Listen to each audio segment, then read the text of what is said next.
Yeah, I'm happy if somebody wants to jump in and give it a go. I'm also happy to be the first person to uh, demonstrate this extremely complex story game system. It's not that bad. Um, yeah. So Uh, anybody feeling like they want to go first? I definitely can go first. Do it. I'm into it. Do it. Okay, so first decide whether I want to share or witness a tradition. Correct. Yeah. Okay, I think I want to witness. Fantastic. So you are going to give one of the local traditions to. You're going to deal a card from the top deck of the local traditions Okay. and give it to another player. You have two choices. There are two local traditions in Cloud Village. One of them is, of course, our family's tradition, the Heron tradition, Mm-hmm. and the other one is the tradition of the Umbra. And that's Okay. that other deck right there. Yeah. So go ahead and grab one of those cards and hand it to anyone you like. Yeah, I'll hand it to Blaze. Great. Ooh. So let me talk a little bit about holding a local tradition. Mm-hmm. Um, this is sort of my advice for people. I wrote this down somewhere. I'll add it in instructions eventually. So when you're holding a local tradition, is going to be your job to show that tradition to the character who's seen this is at some point during this scene to reveal this. This can be done in a lot of ways. You could introduce a character that through whose eyes we are viewing this tradition. You could show the effects of this tradition. Through the environment somehow. Anything you like, and it can be really obvious. It doesn't have to be super obvious. It can be subtle. It doesn't even have to be necessarily what the scene is about. The scene can be about something else, and this can be tangential to that scene. So my advice to folks is just to kind of like look at the tradition, think about it. Just don't worry too much about what it means. Just let the meaning kind of gradually arise as the scene is being played out. But let's go ahead and start the scene. Yeah, So absolutely. yeah, so where are we? I really am intrigued by the singing cave. Nice. I think that that is a very cool place. Um, so I think that when we see Frost, I think that I think she's going to use she/her pronouns. Um, and this is a place that she likes to come to be alone. I think that it's not necessarily like there aren't other people here, but this is a space where I think as she enters um, what we call the singing cave, I imagine that there's a lot of water sounds here, and there's like a lot of reverberation. So everything from footsteps to even like sounds of people outside the cave kind of drifting in, all kind of are amplified and echo around here. So there's just a lot of this kind of static ambient sound as she comes in, and though there may be other people here, this sound in a way kind of like wraps around Frost in a way that makes her feel isolated, but that's like a good thing. This is where she comes to kind of like, it's like she can almost think out loud. Like she could say anything out loud here and it would just kind of get lost in the cave. And yeah, so I think we see her climbing up the long path and then disappearing into this opening. Um, and I think that there are, it's mostly dark, but there is some torchlight, Mm. that kind of like soft yellow kind of glow in the cave. And yeah, she's just Are kind you of alone? walking. I think that she did come by herself. Mm-hmm.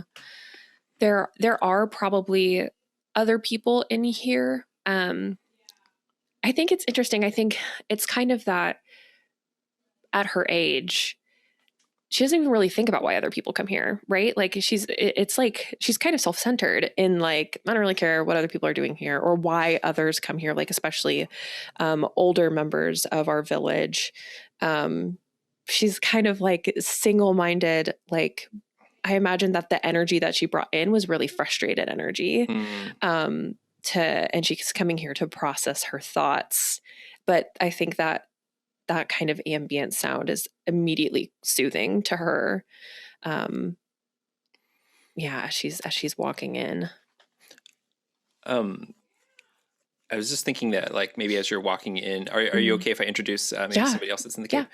Um, I think as you're walking in, there are a couple elders from the Heron family, Mm-hmm. and there you get into this like part of the cave where it's just like it's like a sauna in there. Maybe it is an actual sauna as well.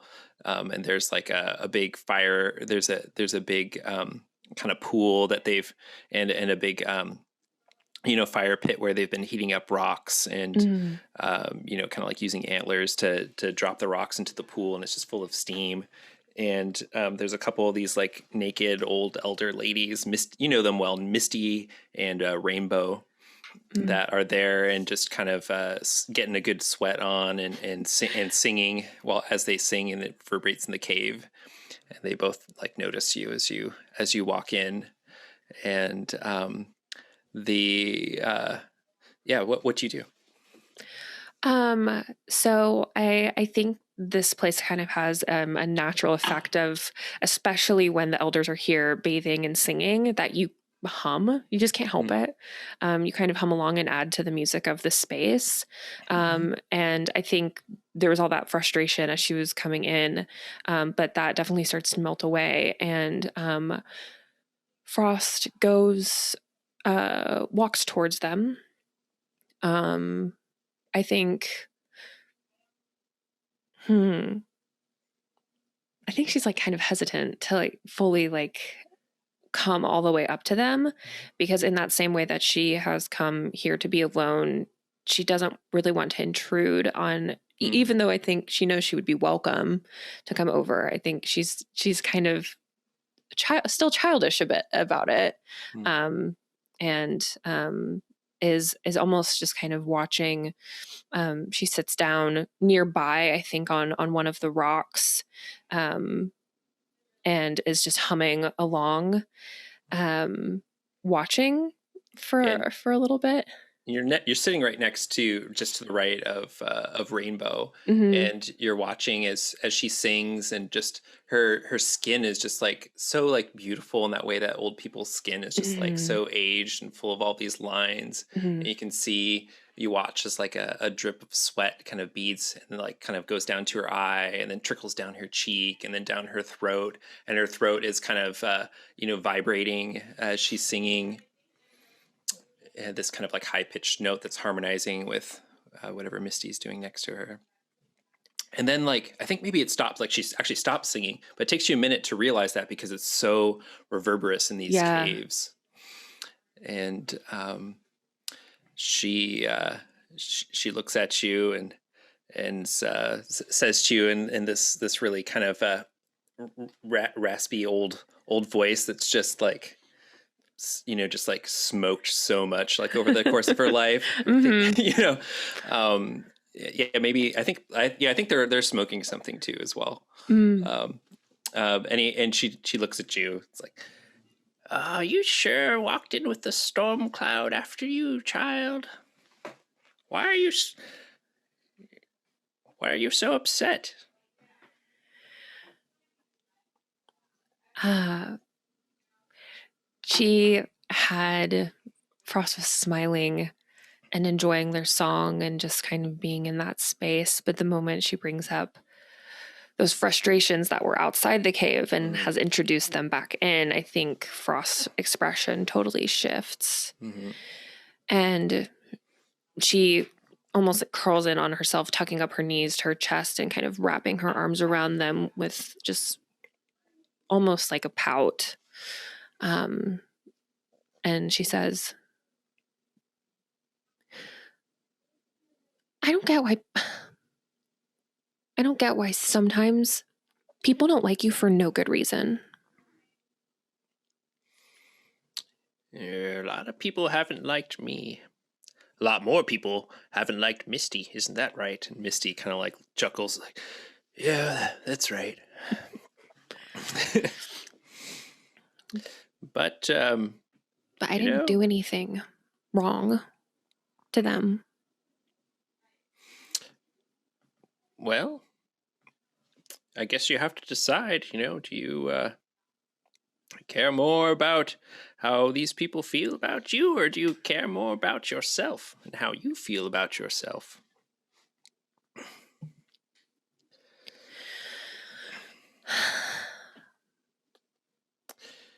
Misty's like, this is the singing cave, not the grumpy cave. And she sees you like laugh a little bit. She smiles. I know. I came here because I don't like being upset. I don't like spending my time being mad or frustrated or anything, and thought it might be nice just to come here and forget about it for a little bit, but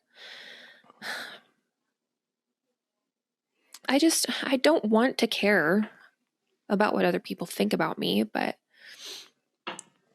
if they don't like me, then they must not like me for some reason, and even though I didn't feel like I did anything wrong, maybe I did. And Who are you talking about? she's talking about Blaze for sure. Okay, cool. So Blaze, like, what happened? What did Frost do that upset you? Honestly, I think it was something really, really innocuous. It was like they were playing some game out in the river canyon, and by whatever weird rules the two of them had set, Frost had won. And I think Blaze raised just a huge stink about it and was sort of carrying that grudge for a couple of days after. And like, are you like maybe like giving her the silent treatment now or something? Oh, definitely giving her the cold shoulder. No pun intended. Nice. Yeah, I think too, like it felt particularly unjust to Frost because you helped make the rules. Like we decided these rules together, and I won fair and square. But it was like you got so heated about it, like, well, you manipulated it somehow, and Frost was like, we decided the rules together. Like you can't be mad when I win. And yeah, especially now with that cold shoulder, I think because Frost, in my mind, she bounces back from stuff really fast and is just like, let's move on, let's play another game, like let's do something else. And so when you were like turning purposefully away from her, she was getting so frustrated about that, taking it really personally. Yeah, so I think that's still, maybe it was even a few days ago now, right? But it's still sitting heavy on Frost. I think she had come to see you, to hang out, or maybe had even come to see Moonlight, right? And you were there and just giving her the cold shoulder, and she was like, forget it, stormed off. I think when you came to spend time with Moonlight, Blaze, they saw you. Like, they give you a very pointed look, and then they got up and left. Yeah. So that's still just sitting heavy on her. And she just doesn't get it. She doesn't understand what she did wrong, because in her mind, she just was playing by the rules that we had made. Sing with us, child. I don't know all the words. We'll teach you. And she begins to sing, and she's joined in this kind of like, they just are singing in unison. It's this song that's about the heron, wading through the reeds, just patiently waiting by the water, waiting for something to come. And about how and it just it sort of repeats over and over. It's like about grandmother heron waiting by the river. And it takes you a while, but eventually you pick it up, and the three of you are singing together. Yeah, Frost has, compared to their like low warbles, like very raspy old voices, she has a really like high, like that crisp kind of voice that you have in your youth. And is really hesitant in singing at first. But as soon as they kind of go through it a couple of times, she starts to pick up. and is definitely feeling better um, about the whole situation. And I think almost disconnects from what she's actually saying. Um, and her mind starts to wander, and she's really just trying to think of like how she can fix the situation at hand, um, and make up with Blaze, so there isn't that tension between them. And I as the song kind of, I think they get through a whole verse where Frost gets all the words right, and it fades off and continues to ring around them, where Frost has this really surreal experience of hearing your own voice delayed come back to you, and she reaches out and will like kind of take Rainbow's hand and just give it not bad, a little child. bit of a little not squeeze. Bad. Well done. And Misty's like, it was all right. Thanks. I definitely feel a little bit better after that. So, Juni, you've got a tradition to reveal at some point. Do you have any thoughts about that? I do. And just to double check, the tradition is revealed either directly or indirectly in the scene. Anyhow you like. Okay. Or in any way you like, yeah. Okay. So, I think at this point, probably a middle-aged adult comes from a little further into the cave, with this wooden tray with these clay mugs and a teapot. Is that Hayes? Yes, this is Hayes. Nice. Oh, and to be clear, the tradition you're revealing is the one that Summer handed you at the start of this scene. I see. Okay. Yeah, I put it on your deck. Got it. Okay.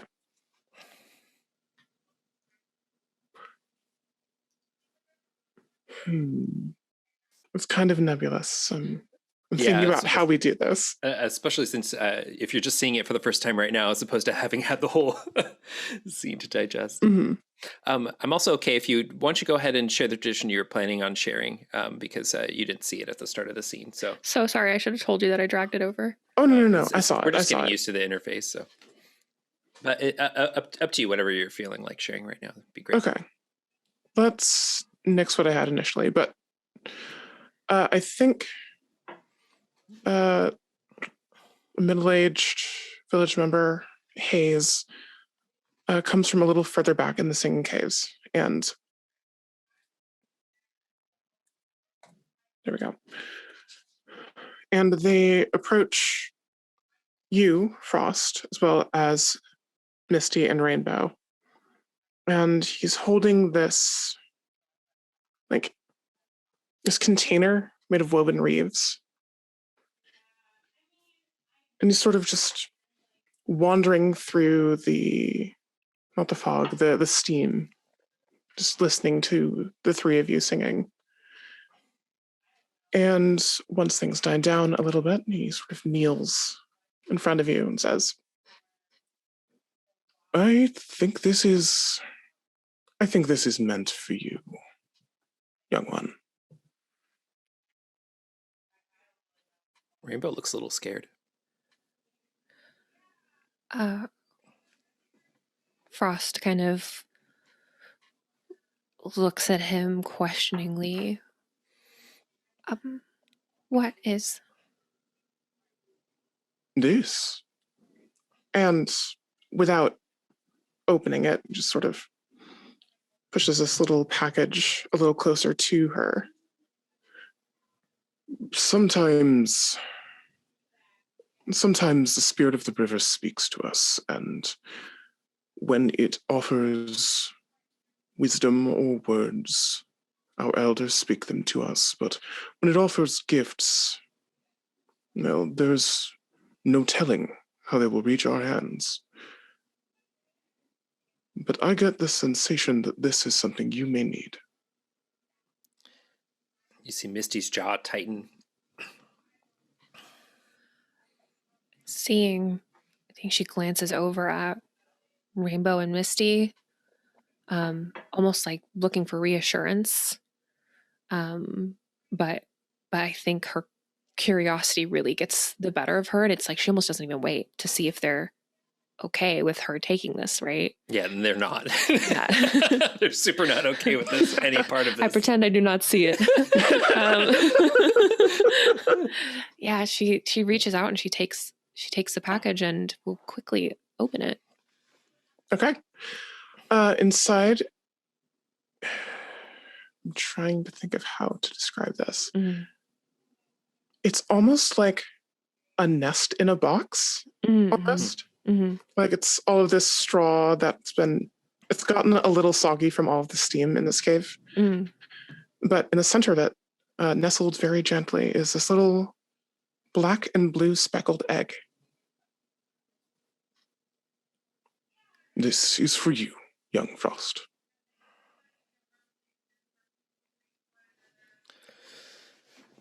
She reaches down and picks it up in her hands. Is it warm or is it cool? Let me answer that question with another. Is Frost feeling relaxed or upset at the moment? I think she's definitely feeling more relaxed. Okay. There is some tension. I don't think she's upset though. Okay. Then it feels warm to the touch. It's heavy, not like unpleasantly so, but it's got a nice firm heft to it. And it rests almost perfectly in the palms of your hands.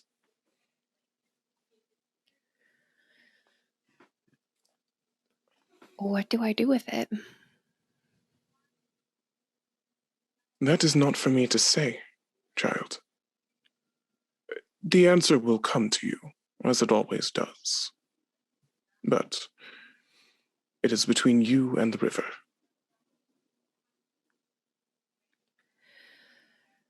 She takes the egg completely like up out of the nest, almost like disregarding the box entirely.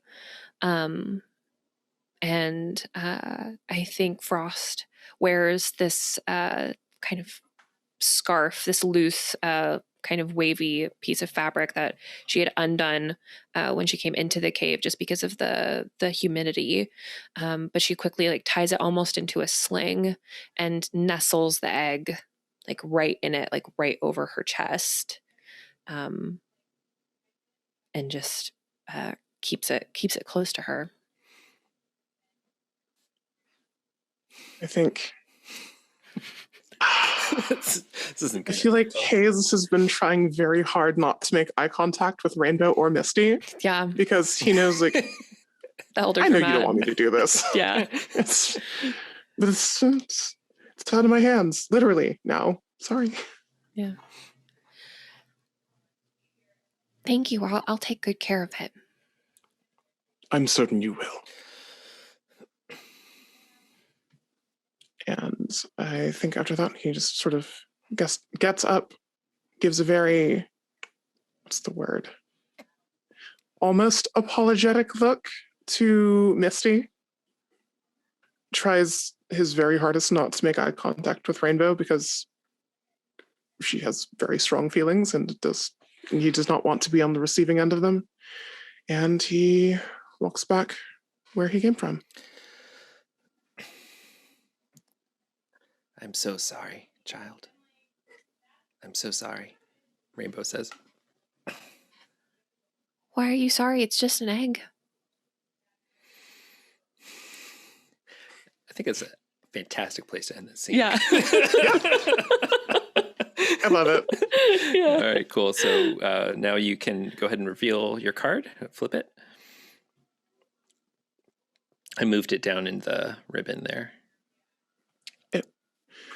The card You was sit- a gift from the Umbra. Awesome. Ooh. And Summer, it is your choice. You can either, there's nobody else in the scene to take it. So if one of our characters was in the scene, you could give it to them. But Okay, cool. Since that's not the case, you keep it for yourself. Awesome. So it goes in your hand. Okay, cool. Yeah, anyone can go next. I have some thoughts. Yeah, hell yeah. Go for it. All right, cool. So, so I'm going to share a tradition. What does that say again? Okay, cool. I'm going to share a tradition, and in the scene, it's going to take place at the abandoned house. And the sun is setting as Moonlight and Blaze pick their ways through the ruins of the lower village. There's an upper village and a lower village, and the lower village, I think over the years people have moved higher and higher up the mountains, and this is a village that maybe our elders grew up in as children, but it has since been abandoned, and we are really not supposed to be here, if I'm being honest. But I think the instructions to not be here were like vague enough that Moonlight's pretty sure she's got a great alibi in case Hayes or Misty catches them here. And I think we see Moonlight. We hear Moonlight and Blaze before we see them on screen, and then I think it's from like the perspective of like the interior of this house, which is actually it's made of wood, with like this like slats that are where light is streaming inside them, that kind of golden light of the setting sun, and with like motes of dust, and we hear the door kind of like shudder as and then finally burst open as Blaze and Moonlight come like tumbling into the house, like landing on a just on this like dirty dirty floor of like rubble and stuff, kind of like giggling and laughing, and Moonlight's like, "Ow! Oh my god, get off of me! Get off of me!" And I'm like, "Get off of me!" I like pull myself up, and you see Moonlight. Moonlight's I'm gonna say Moonlight's a boy. Uses he him, and is like kind of dusting himself off. And he's wearing, I'm like, how are people dressed? I think I'm wearing like, does anybody have any like clothing thoughts? Like how young Heron folk dress? I like to imagine it's a lot of natural kind of linens, lighter weight fabric that are dyed in like blues and greens. Okay. And I think that children start off wearing much lighter fabrics, like lighter in color. And as you get older, your clothes, they like re-dye, like multiple dippings of dye. So your clothes get darker and more vibrant. Yeah. I love that. Mm-hmm. Love it. Cool. Yeah. So I've got like this light blue, just like linen, like kind of like flat or like, like linen shirt. And I just tore a hole in my like new pants that, that Misty had just given me. So I kind of a little upset right now. I'm just like, oh no, look at this. And, my knee's like bleeding a little bit. I'm not worried about that at all. I'm worried about my pants, I heal. Geez. I'm dusting myself off. Man, Misty's gonna kill me if she sees what happened to my pants. Oh. Well, Moonlight, and I think Blaze is in like this very light green, not quite a tunic, almost a dress with like this white rope belt tied around the waist. Very simple, but it allows them to like maneuver around.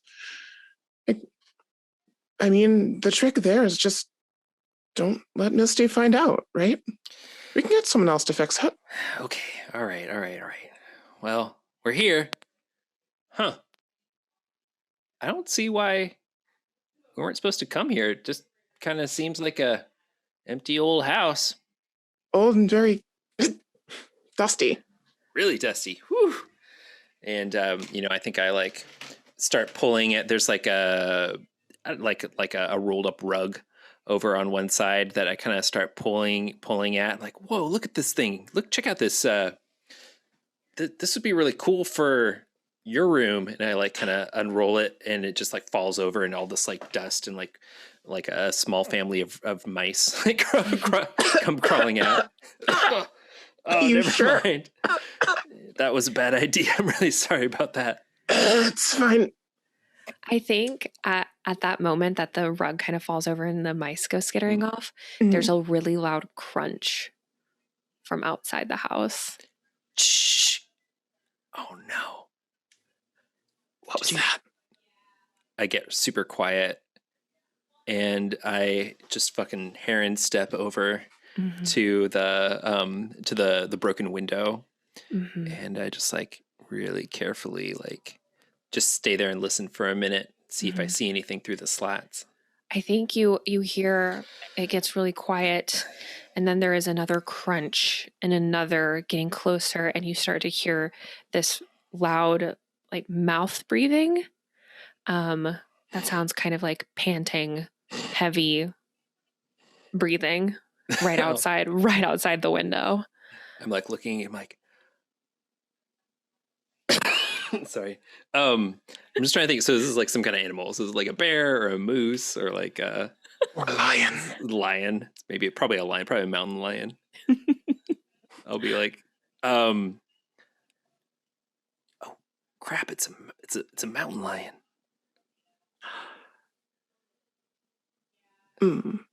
Probably here for the mice. Is the door closed right now, or is it still No, we like... broke it open. You're like standing on the door right now, probably. Yeah, on the remnants of the door. So without speaking, and as quietly as physically possible, they're just going to try with their little kid arms to pick up this old, soaked through heavy door. Yeah. Just push it back in place. I get there too, and I like hold up the door, and I push it in place, and I'm like, okay, now we're holding it. But I think like I'm imagining, we're definitely not like actually in danger, but we are. I'm quite scared, and unreasonably scared of this mountain lion, which is probably just like, what's going on over here, maybe. So I'm holding the door up with you, and I'm like, well, we can't just stay here. We're gonna have to leave at some point. I mean, go ahead. I mean, yeah, but maybe if we wait long enough, it'll go away. Maybe it'll get bored or tired. I think I'm gonna get tired first. Oh, I'm not as strong as you, Blaze. I like turn around and look, and I can see that there's a ladder leaning against the back wall that leads up to the roof. And I say, okay, here's what we're gonna do. We're gonna let go of this door, and then we're gonna run and climb up that ladder and get on the roof. You're okay, go. I like let go of the door and just start scrambling. It for nearly the crushes ladder. Blaze. That extra weight. Blaze was absolutely not prepared for you to Where jump does at it them. So like they scream, and it clatters to the ground as loud as possible. Climbing up the ladder, and you just see my little like stick legs kind of like shimmying up through some like little trapdoor or something in the roof. Maybe it's like a flat kind of like Adobe style roof or something. Yeah, so great. Do you make it up with me, I suppose, or do you get eaten by the lion? I would prefer not to be eaten by lions. Thanks. Yeah, I imagine from the roof you just see maybe like maybe a mountain lion that's like heavily pregnant. Oh, right, wow. and she's just kind of like really casually sniffing and stalking around, like I think maybe looking for a place to like deliver her cubs, right? And this is such an isolated, safe place that just so many mice, right? Yeah, totally. That this had felt like a good place, and so maybe you can see her kind of slipping down underneath the foundation of the house. Cool. Not interested in eating children today. Yeah, totally. Good. Always good. Totally. So we're up there on top of the roof, and I the sun has now disappeared behind the south peak, and it's really late in the season, and the dusk sunset comes earlier and earlier, as time goes on, and as we get later, closer to winter time. And I realize that it's dusk, and the there's kind of this unspoken silence between us, um, as I kind of like look over at you, and I sit down and go into my pack and pull out the dusk flute, which was, I think, passed to us by our perhaps our grandfather. I think our grandfather made this, and it's something that was given to me, but we all share. I'm just kind of like the one that keeps it.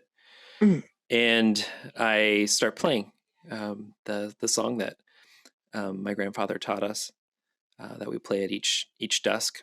This is the specific song that you play in the wintertime, and I think this is the first dusk of winter, which I realize now because that's when the sun, the kind of position of the sun changes over the course of the year, and there's like a summer peak, a fall peak, a spring peak, and a winter peak, and it's just kind of crossed. This is like the first day where it's actually made it, the sun setting has actually made it all the way over to the winter peak. And I'm imagining kind of like in the distance, there's these 4 peaks that are actually like, fairly close to each other, like kind of off in the distance. But it's time to play the winter song, and it's the first time that I've played the song this season, and it's got unlike the kind of more livelier songs for the other seasons, this one's this very like long, has these very kind of like long sonorous notes, and it has a minor key to it that kind of rises and falls, and the notes kind of bend up and down, and according to how I was taught, we continue playing the song until we see the first star, and the sky gradually darkens and the first star appears, and that last note just kind of lingers into the silence. And I put the flute away. I think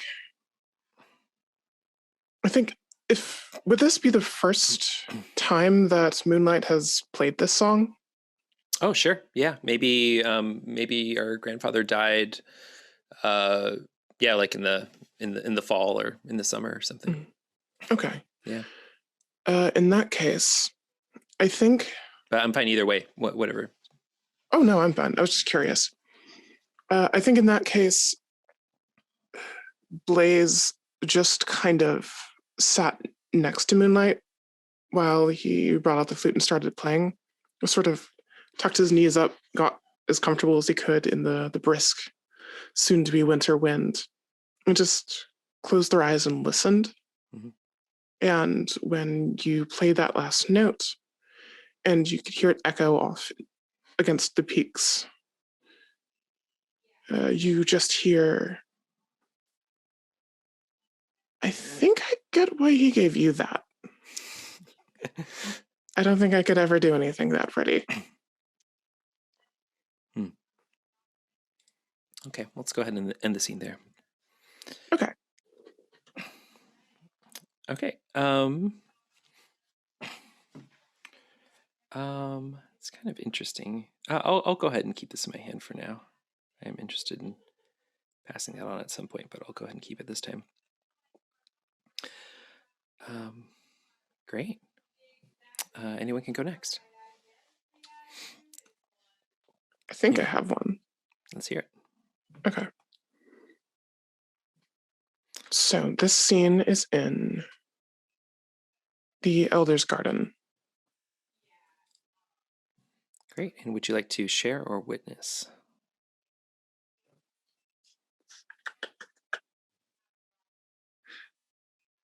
Let's share a tradition.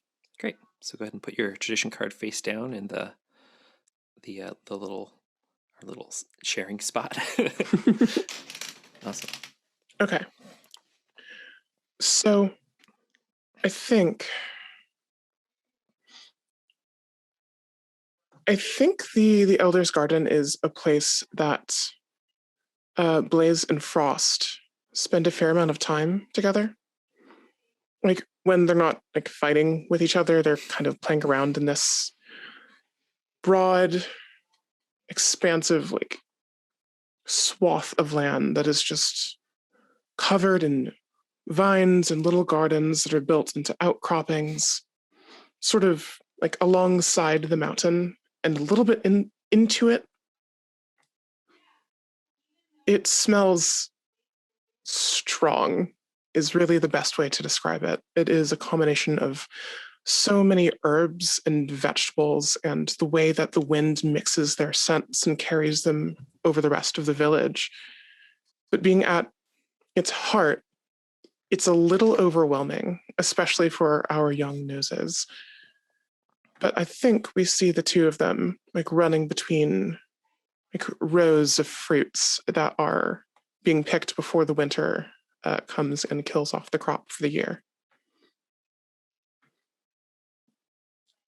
What time of day is it right now? It is early morning.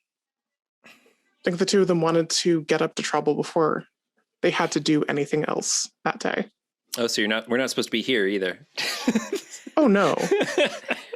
But that's never stopped Blaze. Are there other people here? Like, are any of the elders out here tending to the garden? I think definitely Rainbow's here. Yeah, Oh, that definitely. makes sense. Instill some fear in the kids. Someone has to. Yeah. I think along with Rainbow, Squall is here as well. Mm-hmm. He considers himself the gardener of the village. Usually the one who just likes the company of plants more than people so much. Oh yeah. What's a rumor that the kids have about Squall? Like something that we all believe is like true. Yeah, where'd Squall get that scar? Maybe Squall has this like really like gnarly vicious, scar. like scar across. He's got like one of those kind of like classic fantasy scars across one eye. And we're like all white. he does is plant vegetables. Like I'm so confused. How did he get that? How could he have possibly gotten that scar? Yeah.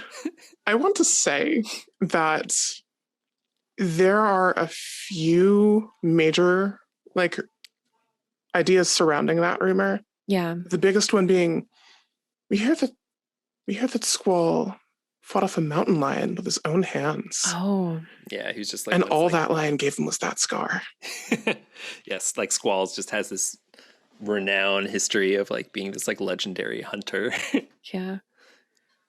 That's funny. I love that. But in his old age, he just plants. Yeah. This is all I need now. Just planting some turnips and some nap and vibing. cabbage. Vibing. Yeah, he's very vibes based. Yeah.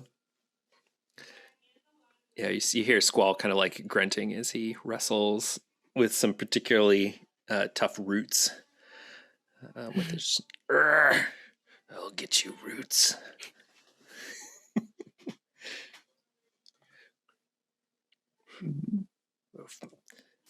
Either this old body will crack in two, or these roots shall come free. He like rips the roots out. It's this big old like root ball of an old, like an old yucca. That'd do it.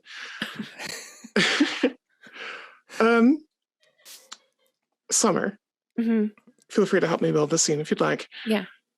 What games did the two of them play in this garden? That's a great question.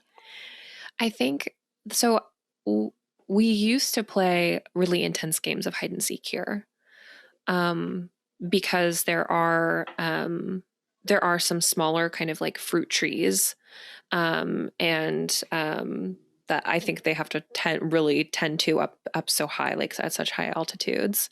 And I think that they're really like thick bushes, like blackberry and blueberry bushes that get really large. And these rows are very well organized, but there are so many of them and they're complicated. Like they had to like really weave into this mountain, right?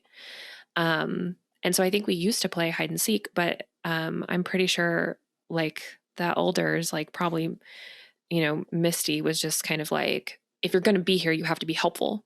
So I think like we've been trying to come up with a game that we can help the elders, but also be playing and like make it into a competition. And I think Frost is just like, well, we could weed. We could see who could get the most weeds. Well, I guess that's boring. What about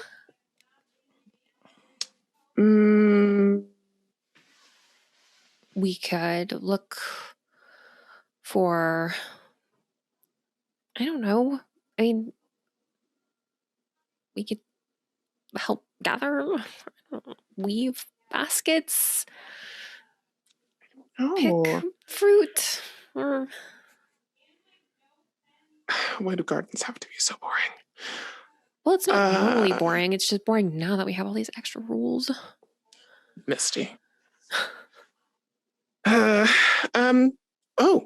I have an idea. Okay. What about you know the tea leaves that elders use, like the ones in the very back of the garden. Yeah, the really potent, like yucky ones. I want to see how many of those we can collect without getting caught. Oh. I think you can see Frost is like the gears are turning of like how much trouble will we be in, because I think that there's like a super particular way that they harvest those tea leaves, right? And she goes, okay, but what happens if we do get caught? We'll just say that we're helping Squall. That's probably fine, right? Squall will be cool with it. We technically are helping Squall. Exactly. He just didn't ask us to. We are helping in advance. We're being proactive. Yeah, that's the word. I think you notice like Squall just kind of pull out a rag and, you know, mop some dirty grit from his bald head and yell to Rainbow's like, I'm gonna go take my nap. I'll be back. You got the garden. Oh. And Rainbow's like, Well, no. It's fine. Because Squall cares deeply about the schedule and making sure that everything is taken care of before the frosts come. And so maybe he went to lay down and we're going to continue working on in his stead. That seems super reasonable. Yes. Let's do it. Yeah, I think like Frost like takes off running. Are you like going to go like straight to Rainbow and tell her this, or is this just your alibi? No. Okay, that's cool. our alibi. It's an alibi for when you get caught. For when we get caught. Yeah. If we get caught. Yeah. So I think Frost tears off towards the very, very back. I think it's like almost like difficult to get to, right? And I think that's why there's lots of signage. Yeah, it's like, kids, stay out. Yeah. And yeah, Frost gets up there. And as soon as she... Ooh, maybe it's kind of marshy. Maybe it's kind of marshy in this spot. I'm imagining kind of like the tea, like kind of like a lily sort of situation where whatever the plant is actually floats on top of the water and you kind of got to get it. You have to like roll up your pants and get down into the water to get to it. Yeah. So I think Frost is kind of kneeling down at the edge of this swampy marsh with all of these like tea flowers that are floating out on this water and quickly like rolling up her pants since this is a competition, right? And so everything's a competition. Yeah. It's a fun competition. We're being helpful.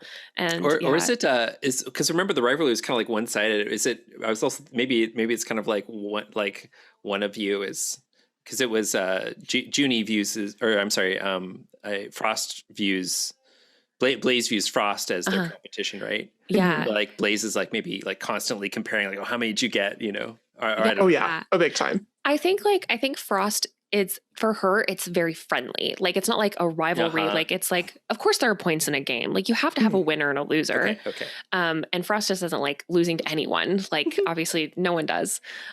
So I think that to her is really like fun in games. And I think, you know, I said she bounces back really fast. So I think like even losing isn't that big of a deal, but Blaze is like holds it, right? Like holds on to those. Blaze is very competitive without ever really trying to be. Just, why does this matter so much to me? It just matters so deeply. Yeah.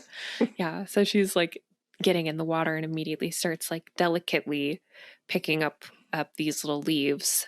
She doesn't have any of the appropriate tools, so she's just using her hands, right? And kind of piling in the leaves into that scarf that she wears, and just stacking them up. And it's like dripping down the front of her tunic. These wet leaves. It's awful. It's definitely going to stain. Oh my goodness. Yeah. I think Blaze kind of had to fight their instinct to just jump in the water.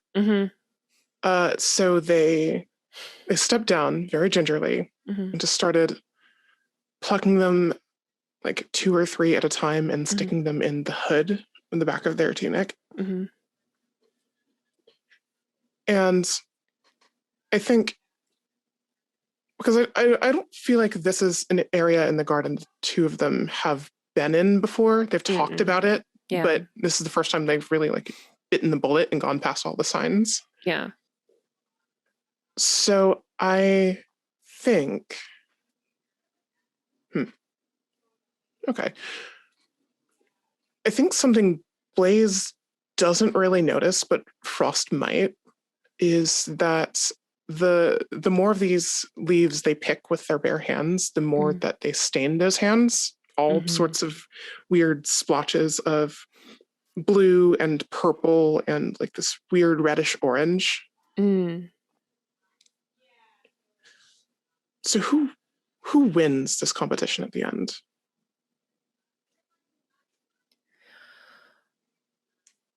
I think,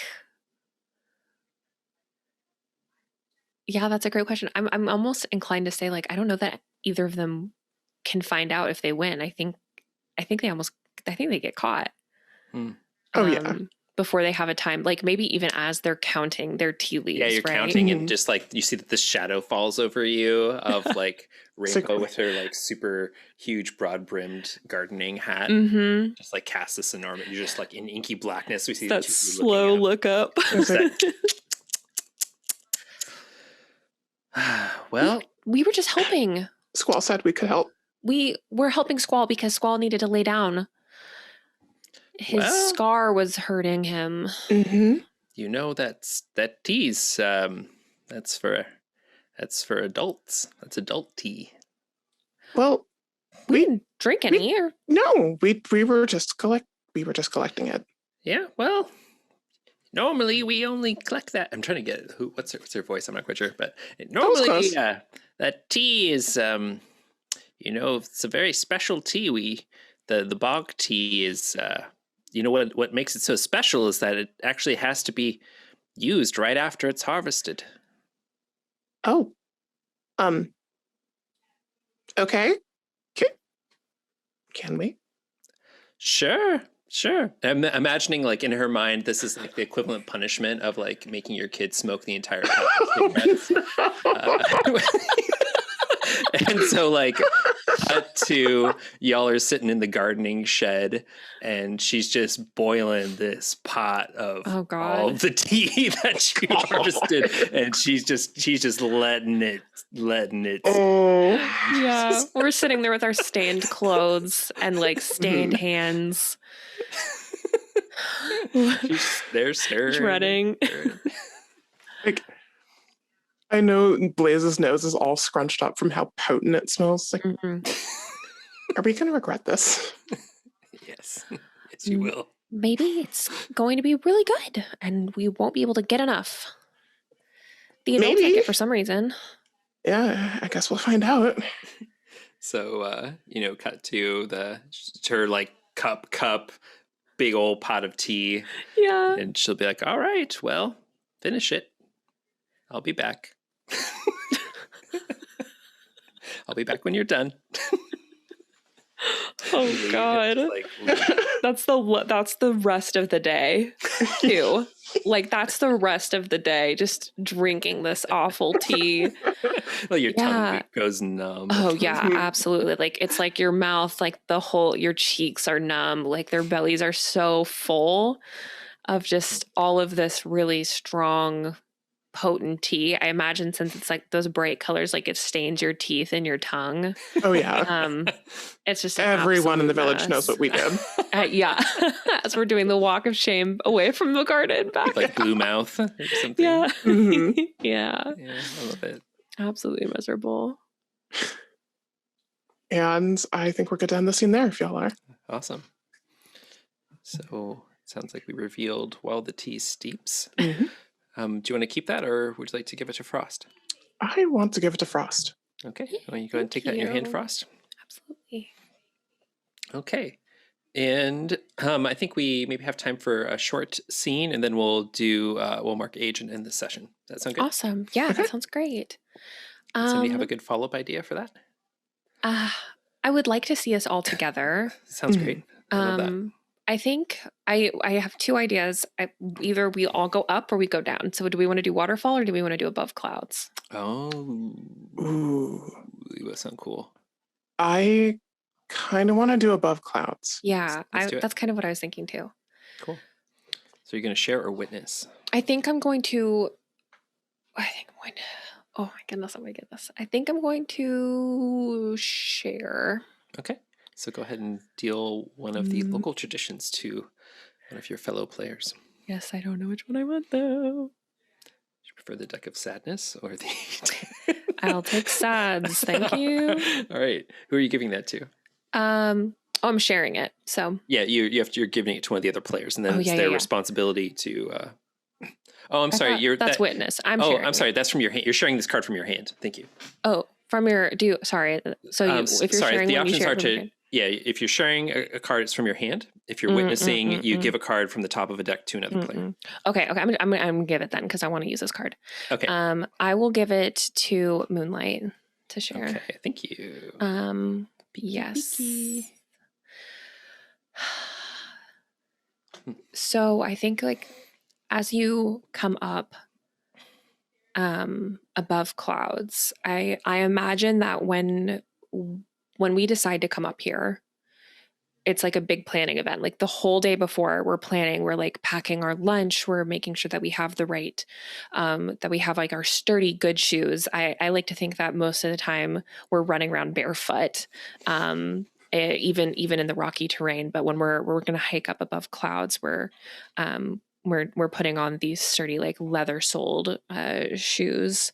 And the morning we get up before the sun rises, and we begin this kind of hike up the side of the mountain to this point. I think as most of the time when you're down in the village, you can look up and you see that cloud line. There's not always clouds, obviously, but when there are clouds, you see it's almost like a blanket that sits, and part of the mountain kind of goes up above that, and that's where this spot that we always head to. Maybe we even go only like once a year, if that. Mm-hmm. And so we hike up, and the whole climb is just, you're getting closer and closer. The anticipation of getting above the cloud line is growing, and we get so like more excited because you want to get up there before the sun rises, because it's just a completely surreal experience. Yeah. And we finally break up above the cloud line, and I think it's a really foggy, cloudy day on this kind of early winter morning. And it's just white, like almost like snow, just stretched in every direction. And yeah, I think it's the three of us getting up to this top kind of camping picnicky area with just in every direction, all you can see are these white fluffy clouds. Like the impulse to just fling yourself off into them is like strong. But we know better. So Moonlight just like runs out to the edge, arms outstretched, and just hollering, "Whoa, yeah, wow!" Just so like full of joy at the sight of the how far you can see too. Because I think we spend a lot of time. Maybe the clouds are often kind of like socked in, like, or the village is often like kind of in the clouds. So being above and being able to see so far is just really, really epic and beautiful. Yeah, especially when the sun kind of crests up above the cloud line, and you can just see the tops of all these clouds, and even like the little dips. It's just like a sea of gold. Yeah. I love it.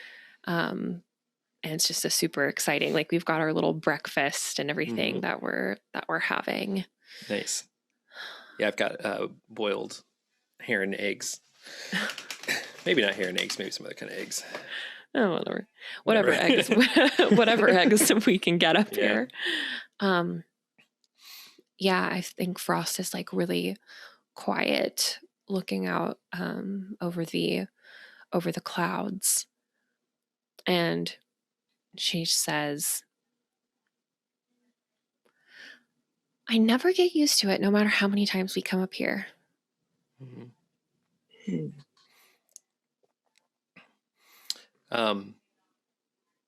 So we're sitting there eating, and we notice that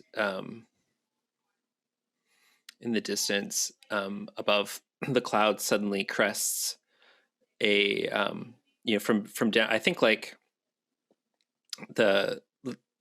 from there's so sorry, I'm having trouble formulating how to describe this.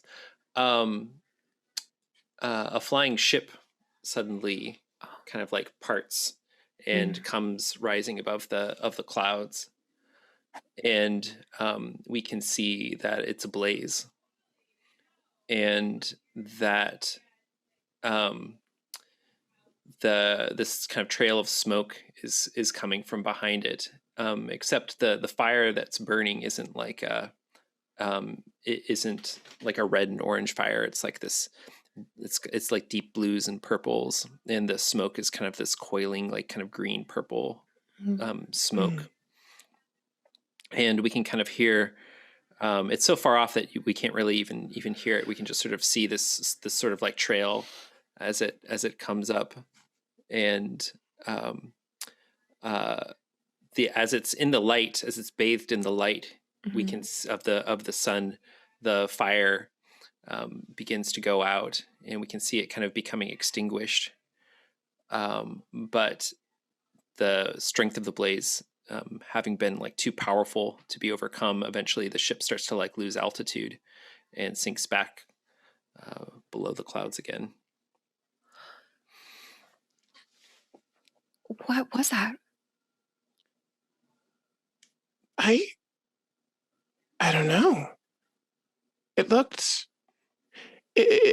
like one of the riverboats that I've seen by the waterfall, but I've never seen one up here before.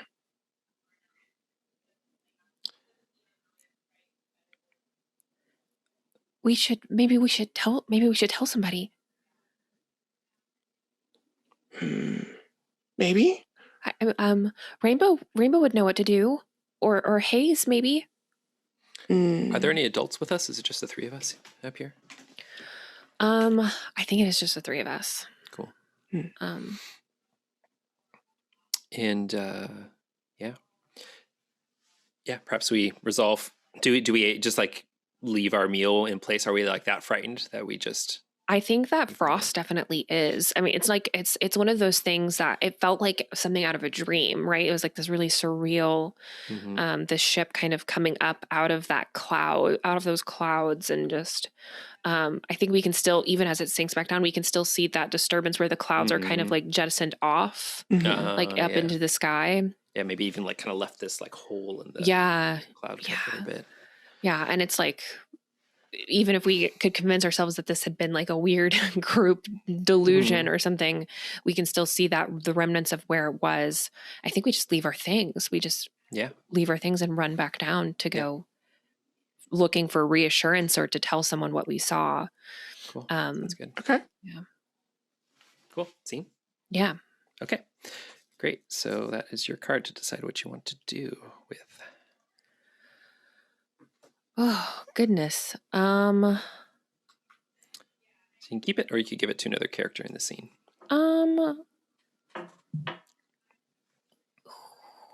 Do I want that card? No, I'm going to give it. Ross, I'll give it to you. All right. Thank you. I'll take it. Okay, great. So now, great. So that concludes the tradition turn portion of this session. Next, we are going to, so now we're going to mark age. So at the end of each session, we all mark age. So everyone's going to add an age to their mark to their note card. So we are now kind of halfway between being a youth and an adult. When we get 3 marks, we'll be an adult. And I'll go ahead and update our template. Teens. They're just great. Yeah, teens. Oh my goodness. Okay, so now everyone needs to return their tradition cards to the center. And so everyone return all held traditions face up to the center of the table. And then each player is going to choose anew which traditions they will hold up to their number of marks for the family. So we now can each hold 2 traditions instead of just 1. But okay. There's only 5, so we won't all hold all of these, but they will. Somebody's going to be holding each of them. I feel pretty good about holding the Dusk Flute again. Yeah, I think I'm going to keep the gift from the Umbra, that egg. Okay, cool. Spooky egg. Okay. I'm going to take How We Fight the Umbra. Cool. Awesome. And then do you all just want to take back the tea and the Heron mask that you were holding? Yeah. Sure. Great. Okay, cool. Okay, fantastic. So next we let's go ahead and take a nice 15-minute break, and when we come back, we will do session 2. Yay! All right, cool. Okay. I'll see you both soon. Yes, see you all right. soon.